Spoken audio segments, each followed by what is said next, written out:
Good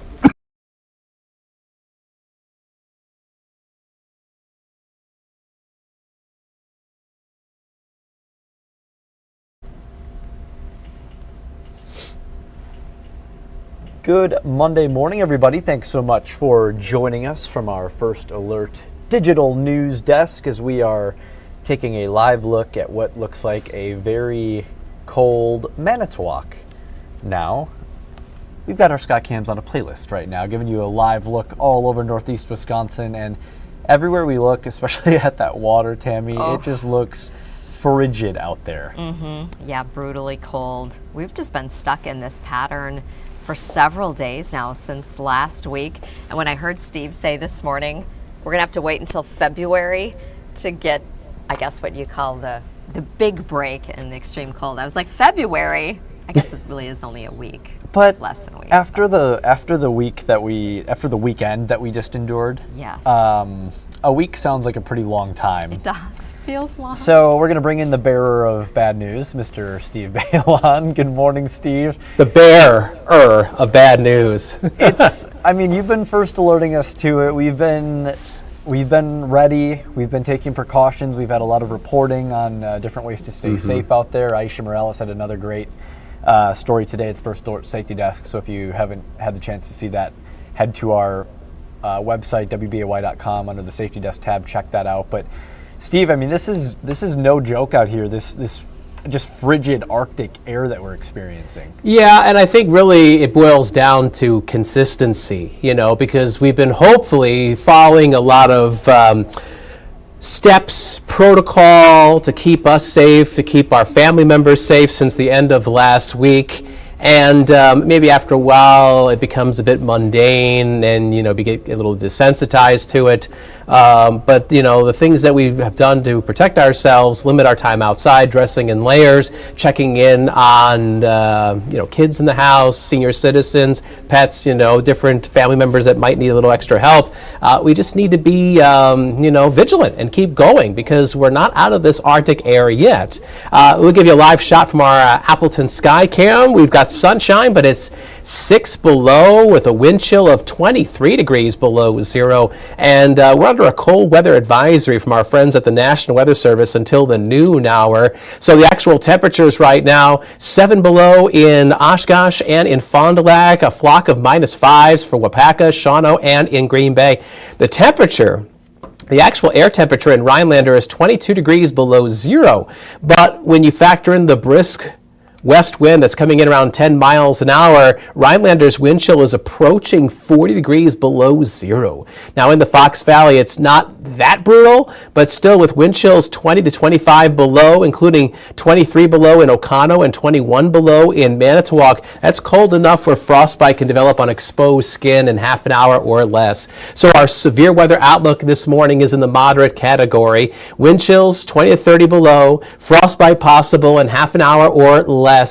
We want people to limit their time outside if that is possible. Cover up exposed skin if you can, and dress in layers to stay warm. A lot of it's common sense, but a lot of times, we don't make plans to get stuck outside, like a car breaking down, for example, or, all of a sudden you are walking to a building and next thing you know, it's locked and you can't get in, and now you're outside longer than you anticipated.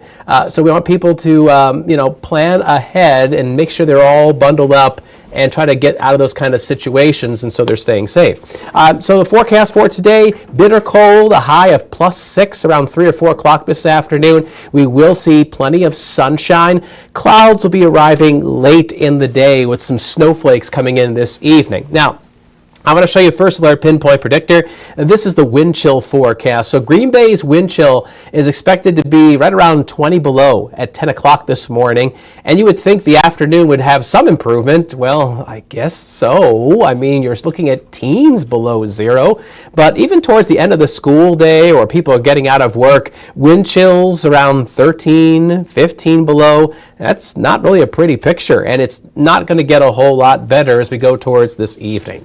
Now, I will say this evening, we are going to get a little bit of some light snow. Our next weather maker, a chance of some snow showers. They'll pass through tonight, especially in the north. It's actually a vigorous storm system coming in from the northwest. The thing is that it doesn't have a whole lot of moisture. It is producing some clouds across the northern plains and central Canada. There's a few flakes near Winnipeg, Manitoba. But as that front glides towards the Great Lakes into this Arctic air, the air is not just frigid, it's very dry. And so there's not a lot of deep moisture to squeeze out as accumulating snow. So yes, it's sunny and will stay so through 1 o'clock this afternoon. And then after that, First Alert Pinpoint Predictor has this veil of cloud cover coming in. You'll notice it towards sunset. And then tonight, with mostly cloudy skies, there are the passing snow showers.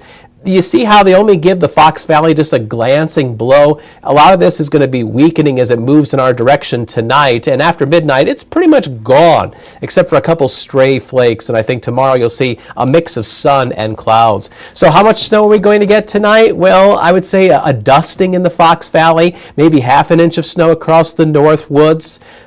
In northern Wisconsin, there could be a couple slick spots this evening, but I think for the most part, travel heading into Tuesday morning is going to be just fine. So the bulk of your First Alert Super 7-day forecast is looking dry. Some snow showers this evening, maybe a few wind-blown flurries tomorrow.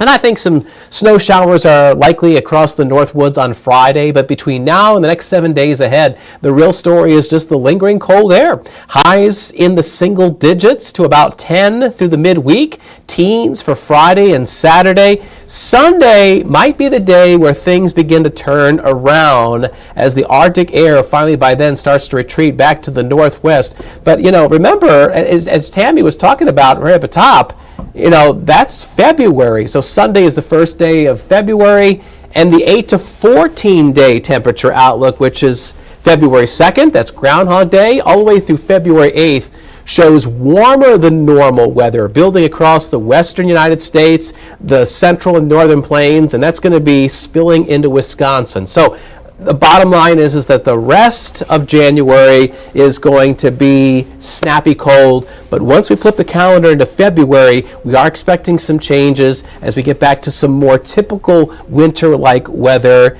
and I really don't see any major storm systems in sight. So it is going to be a dry stretch of weather probably over the next 2 weeks ahead, except for a couple little flurries and snow showers.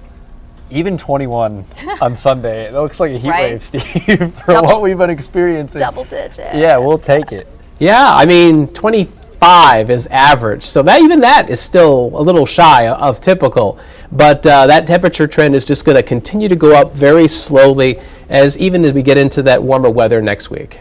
It was fascinating to, I'm just going to pull it up again real quick, but looking at that line that Steve showed us, my little brother works in the Rocky Mountains at a ski resort out there, and they've been struggling with snow out there this year, Steve, in the Rockies. Just usually you think that's the place where you're getting all kinds of Right. snow dumped on you, but it's just been a lot of the ski resorts out there, like many of them here in northeast Wisconsin, no matter how cold it is, if we're not getting the snow to go along with it, it doesn't help those different types of businesses. So, hopefully when things warm up a little bit, that'll mean the more potential for some snow. What weekend was it when the Packers played the Broncos? Do you remember? That was like the second to last weekend of the year, I believe, or I think because they played the 3 or 4 weeks ago. it was probably maybe About four, a month and a half ago, about maybe? a month and a half ago, yeah. something Yeah. So remember what the weather pattern was like? We were getting hit with cold air, and they like that. had It was like 57 degrees in Denver, yeah. right. It got up to like about 60, and so there's been spells out there where it's been in the 50s and 60s while we've been shivering our tails off. And like you said, Emerson, like how are you going to make all this snow and have it stick around? When you get these bursts of heat, especially in these higher elevations. And so that's going to be an issue for them later this week and into next week. So, All right, Steve. Well, we appreciate it. We'll let you get ready for Action 2 News mid-morning at 9 o'clock. Steve, you doing the noon today as well? no, that is not. going to be Nolan Kane today. All right. Well, see Steve and Aisha on Action 2 News mid-morning, and then you can catch me and Nolan at noon as well. Steve, thanks so much. Bye, guys. Thanks. It. Now we are going to be talking about a fantastic story, Tammy, that you did. Not fantastic that you needed to do the story. Obviously, we hate to see an unfortunate reason for this story, but such a good job to really help local scam victims. And this one was another crypto scam that you've been seeing. Talking about scammers sending people to Bitcoin ATMs, the Bitcoin kiosks, and I was had been talking with Beth for several months, and she had talked about wanting to share her story, but she talks about it in the interview about how difficult it was to come forward, but she knew that she didn't want this to happen to anyone else. And she said, if sharing my story can help one person, then it was all worth it. All worth it, and we want you to see this story, so we're going to share it with you right now and then have a few more helpful tips for you afterwards as well, so make sure to stay with us here. At her Fox Valley home, Beth explains how one phone call changed her life. I was so embarrassed. I was beyond consolable and didn't want anybody to know and kept it a secret. Nearly a year later, she's exposing the elaborate scam. I need to make a difference.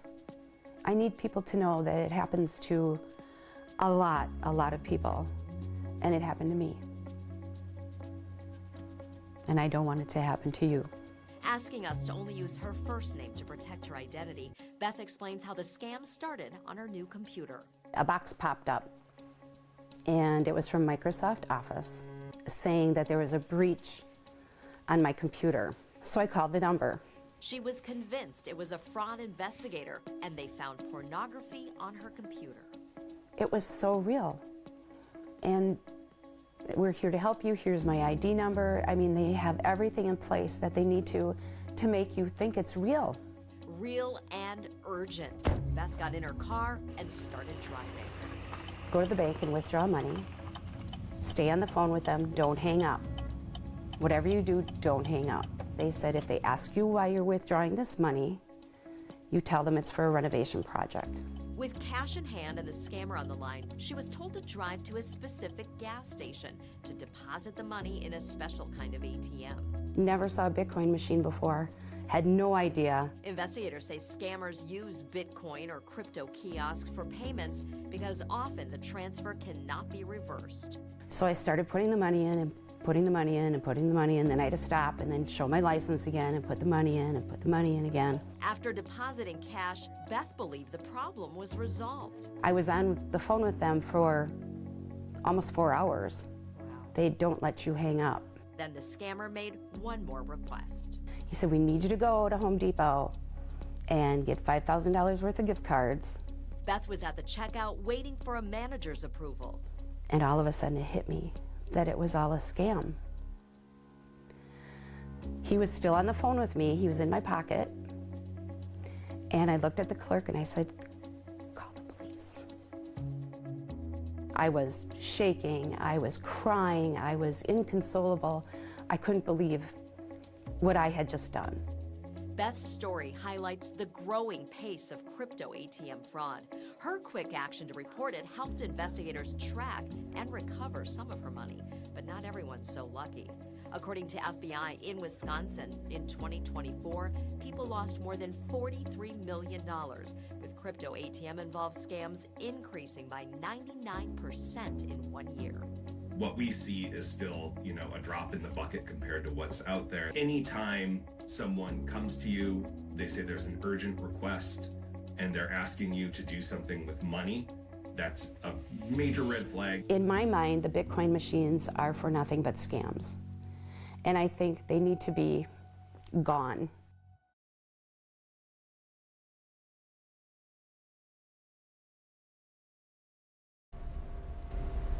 A fantastic piece right there, Tammy. Really just, highlighting the everyday impact that can have on certain people. And there is not a crash on the Leo Frieger Bridge right now, so I'm going to get that off real quick here and switch through.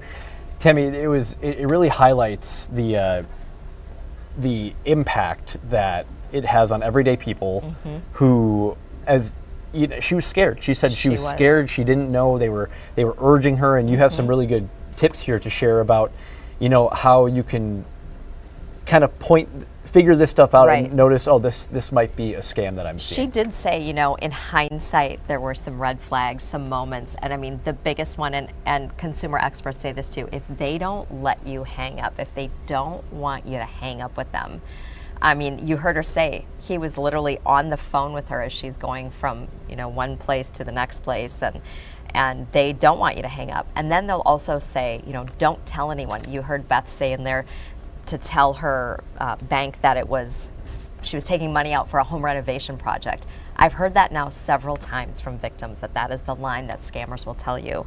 They don't want you to share this with anyone. They tell you to keep it a secret. I mean, they will sometimes go so far as to say things like, we're not sure if anyone at your financial institution might be involved in this fraud, or they're trying to incorporate them yes, into it. Yes. So immediately what you want to do is stop and ask someone you trust, reach out, whether it's calling your bank, or in her case, there was something wrong with her computer. There wasn't, but they created that problem.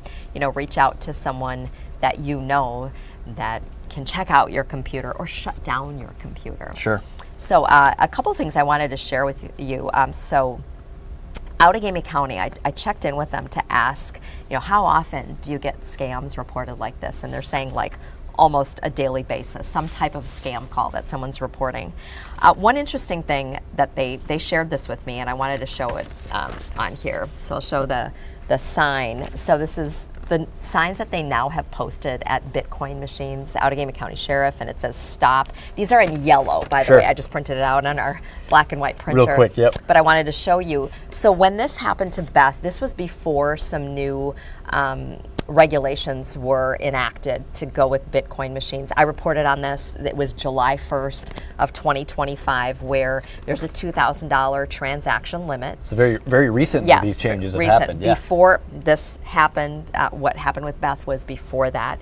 And then also the signs that are posted. So Outagamie County, and these are the simple things, stop, this could be a scam. Did someone send you to a Bitcoin ATM? Are they saying jury duty payment? It's a bond or warrant. Unsolicited investment, online romance, is a grandchild, family member in trouble, or is it computer support? A lot of those kind of red flag sentences It's a scam. point that out to the people. Right, and they said since they've posted these, they've noticed a significant decrease in these specific crypto Sure. scams. Now they said, we don't know that the scams aren't being attempted, but perhaps when someone's getting to the machine and they're noticing seeing that's this. taking place. So this is something new that has happened. So that is great to know that can, that is making a difference. I heard from some viewers who also said, things like, I should have hung up when the first person I talked to, so there were really multiple scams here. I mean, the tech support scam, I've talked about that for a long time. It used to be they asked for payment in gift cards. Sure. And just gift cards. And now, and you heard with Beth, they incorporated the gift cards in that. And she said that was my pause, my moment when they had asked for so much in gift cards that I actually had to wait for manager's approval. And she said I was standing there and I was thinking, wait a second, there's just something not right. And she said she felt like this kind of in her gut, and we talk about that a lot, right? You follow your gut feeling. And just pausing and asking someone, what do you think of this? And I think we talked about this last week too. If someone is a trusted individual, a trusted agency, they're going to let you pause and think about it. They're not going to be keeping that pressure on you and forcing you to do all these things in a fast Absolutely. action. So she did, because she reported it, I mean, the police showed up there immediately at the Home Depot. You heard her talk about that. The police showed up. I mean, she was filing, a report immediately, and they were able to freeze that money, that exchange, that transfer that was going through. Because what investigators will tell you is the minute that you deposit that in a crypto machine, it's almost instantaneously gone. That cash is converted into crypto. So the urgency is in the speed that you report it. So report it to your local officials. They do have ways of tracking it. And then also she reported it to the Wisconsin Department of Finance, which we have a link in the story there. So important. They follow up on those as well. And it's really important because the FBI, I mean, you saw the increase in the amount of scams that are happening with these machines. Yeah. They want to track it. They want to help stop it and then get behind this, because this is, as I've been learning, the more I've been investigating this, is that it is a widespread international crime. That, you know, these are criminals, and this is a major operation. So they are trying to track all of that. And thanks to Beth for sharing her story. Yeah. And she's speaking up and helping others, right? She's hoping that it can help save someone else from what she went through. Please share the story. If you're watching on Facebook right now, the link is in the comment section. Otherwise, you can head to WBAY.com/Consumer First Alert. The Consumer First Alert tag is in there as well. You can see all the awesome work that Tammy does to help save you money, keep you and your family safe, like you mentioned as well, especially like those older relatives, perhaps, sharing it with them, letting them know and saying, hey, be on the lookout for this, because a lot of them are being targeted. So. And it is all ages, but the people who are losing the most money from what I've been looking into it's the older people who are losing more money. So looking out for them, looking out for yourselves as well. Thank you so much. We appreciate Absolutely. that. Make sure that you're looking out for yourself if you're headed outside today as well. Bundle up. 5 below in Green Bay right now. We're taking a live look at Shawano. Yeah, that's pretty frozen out there in Shawano County. Looks kind of beautiful though, with the icy snow-covered water out there as well. So stay warm out there, everyone. Action T News mid-morning starting in about 3 minutes. So we're going to jump off here, let Steve and Aisha take over our airwaves. Have a great Monday. Stay warm.